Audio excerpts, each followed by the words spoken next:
کاموں پہ قربان ہو جائے. سرکار نماز تو سکون سے پڑھائی ہے لیکن آقا آپ کی آنکھوں میں آنسو کن باتوں سے آ گئے ہیں؟ سرکار رونے کی وجہ کیا ہے؟ میرے آقا بلکنے کی سسکنے کی وجہ کیا ہے؟ تو میرے آقا ارشاد فرماتے ہیں صحابہ کچھ نہیں, آج مجھ محمد کو ماں آمنہ کی یاد آ رہی ہے, آج مجھے اپنی ماں کی یاد آئی ہے. او اس ہندوستان او خیری کر کے سن لی زندہ دل مسلمانوں, میں آپ کو مشورہ دیے دے رہا ہوں, میں بتا رہا ہوں اللہ کے پیغمبر کو یاد کہاں پہ آئی ہے؟ ماں کی مسلح پر بیٹھ کر یاد آئی ہے. آقا مسلح پر بیٹھ کر ماں کو یاد کر رہے ہیں. ایک ہم ہے, اگر ہمارے ماں باپ زندہ ہو تو ہمیں کوئی فکر نہیں رہتی, اور ادھر شادی ہو کر 2-4 مہینہ بھی نہ گزر پاتے ہیں. جب تک ہم ماں باپ سے جدا ہو جاتے ہیں ہم اپنے کمروں میں بیٹھ کر سکون سے مال اڑا لیتے ہیں, لیکن ماں باپ کی کبھی کوئی پرواہ نہیں. میں کہتا ہوں مسلمان, تو جس پیغمبر کا کلمہ پڑھ رہا ہے اس پیغمبر کی سیرت تو سن لے.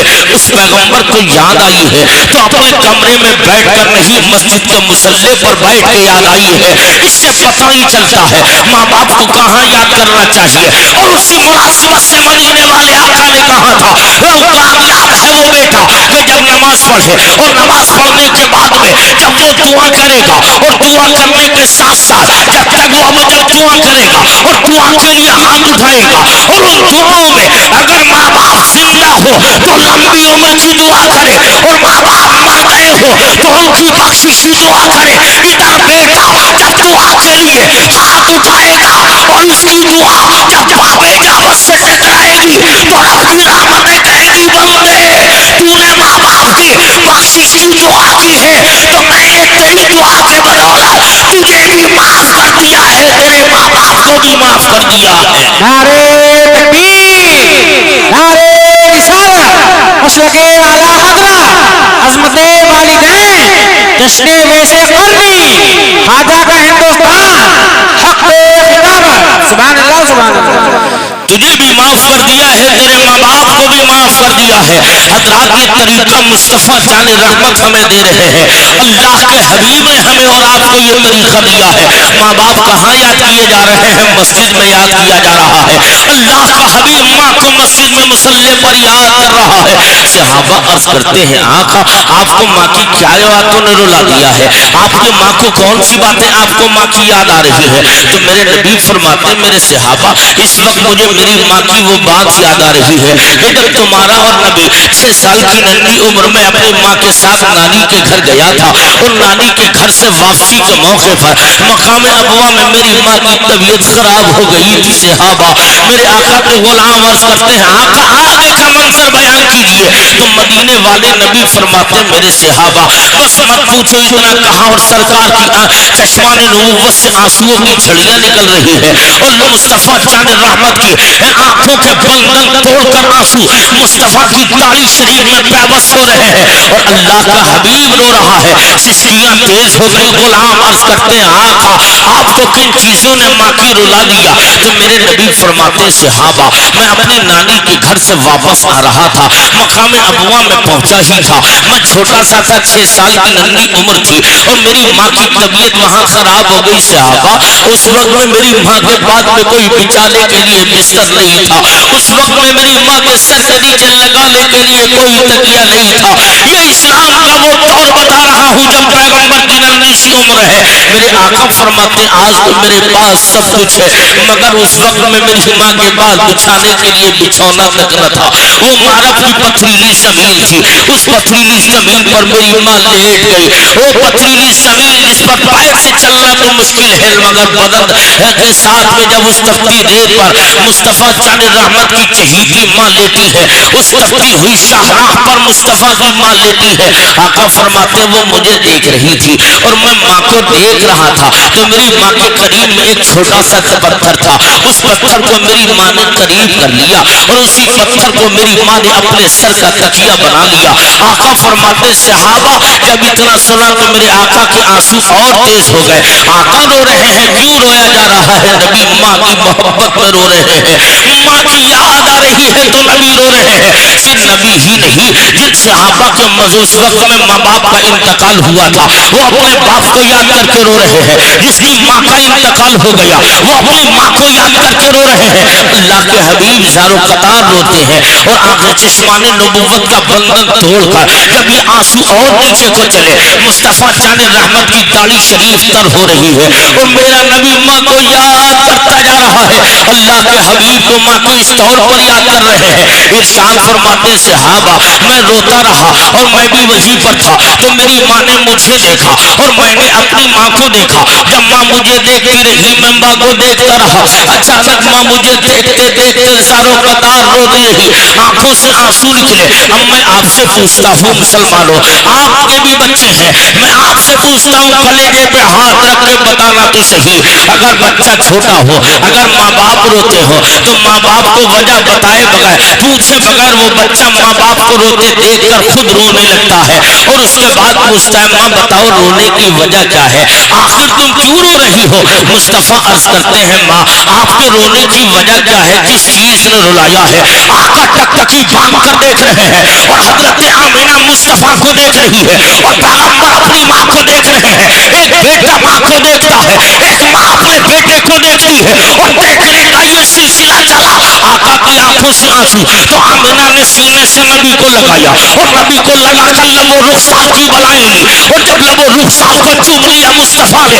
اس کے بعد میں میرے آقا کی ماں عرض کرتی ارشاد فرماتی ہے او بیٹے رونے کی وجہ یہ ہے میرے لال آج تو مجھے آخری مرتبہ دیکھ رہا ہے اور میں تجھے آج آخری مرتبہ دیکھ رہی ہوں. میرے بیٹے نہ تو مجھے دیکھ پائے گا نہ میں تجھے دیکھ پاؤں گی. او مسلمانوں بتاؤ تو صحیح، جس بیٹے نے باپ کا چہرہ نہ دیکھا ہو، گھر سے کئی سو میل کے فاصلے پر ماں یہ بولتی ہے میرے لال تو مجھے آخری بار دیکھ رہا ہے، میں تجھے آخری بار دیکھ رہی ہوں. اس وقت بتاؤ سنیے اس بچے کے دل پر کیا گزر رہی ہوگی. میرے آقا بے قرار ہو گئے. سرکار فرماتے جس وقت میں نے اپنی ماں کی زبان سے ان کلمات کو سنا تھا تو میرے پیروں کے تلے کی زمین کھسک گئی اور میں کہنے لگا ماں میں نے باپ کا تو چہرہ نہ دیکھا اور تم بھی گھر سے بہت دور یہ جملے بول رہی ہو. اس کے بعد نبی فرماتے ہیں میری ماں کے چہرے پہ سکون آیا، میری ماں کے چہرے پہ مسکراہٹ کے کچھ آثار نمودار ہوئے. تو میں نے عرض کیا ماں وہ ہوگی کوئی ماں کہ جب کوئی دنیا چھوڑے تو اس کے چہرے پہ مسکراہٹ کہاں آتی ہے؟ اس کے دل میں تو نہ جانے کتنی حسرتوں کا طوفان اٹھتا ہے. کبھی ماں سوچتی ہے میرا بیٹا جوان ہوتا میں اپنے بیٹے کو لاڈ اور پیار کے ساتھ پال کر جوان کرتی اور جب جوان ہوتا میرا بیٹا تو اس بیٹے کو میں پروان چڑھا کر جب جوان ہوتا تو اس بیٹے کی شادی کرتی اور شادی کے بعد میرے بیٹے کے گھر میں نئی نویلی دلہن آتی اور اس کے بعد میرے گھر کے اندر بچوں کی آمد کا سلسلہ چلتا تو میرا گھر سرسبز و شاداب ہو جاتا. ایک گلشن کی طرح گلشن میں نہایت پھول کھل رہے ہوتے، بے شمار پھول کھلتے اور اس وقت میرے گھر میں کتنا سکون ہوتا. یہ ایک ماں کے دل کی تمنا ہوتی ہے، اپنے بیٹے کا درد ماں دل میں رکھتی ہے. لیکن میرے آقا عرض کرتے ہیں ماں جب کوئی ماں دنیا چھوڑے تو حسرتوں کے طوفان اٹھتے ہیں، لیکن آپ کے چہرے پہ مسکراہٹ آپ کے چہرے پہ تبسم کی وجہ کیا ہے؟ تو میرے آقا فرماتے ہیں اے میری ماں بتا تو صحیح ابھی تو رو رہی تھی اور اب تیرے چہرے پہ مسکراہٹ کے آثار کیوں؟ تو مدینے والے مصطفیٰ کے غلاموں آقا کی ماں نے کہا تھا میرے لال مسکرانے کی وجہ یہ ہے کہ وہ اور مائیں ہوگی جو مر گئی تو مر گئی لیکن میں اور ماؤں کی طرح نہیں، اس لیے مسکرا رہی ہوں میرے لال میں نے اپنی کوکھ سے ایک ایسے بچے کو جنم دیا ہے جس بیٹے کا نام قیامت تک لیا جاتا رہے گا اور اس کے صدقے میں میرا نام بھی قیامت تک لیا جاتا رہے گا. نعرے تکبیر، نعرے رسالت، مسلک اعلیٰ حضرت سرکار کی آمد، دلدار کی آمد، عظمت مصطفیٰ، شان مصطفیٰ، جشن ویس قرنی، کیا کہنے ہیں؟ سبحان اللہ سبحان اللہ. اس کا نام بھی قیامت تک لیا جائے گا تو میرا بھی ذکر قیامت تک ہوتا رہے گا. اور اما توجہ کیجیے گا، اب میں نے آپ کتابوں میں پڑھا تو ہر کتاب میں یہ لکھا ہوا نظر آ رہا ہے کہ حضرت حسان بن ثابت مصطفیٰ جان رحمت کو دیکھا اور انہوں نے نعت کے اشعار کہے. تو میں کہتا ہوں نہیں، اگر سب سے پہلے مصطفیٰ جان رحمت کی نعت پیدا ہونے کے بعد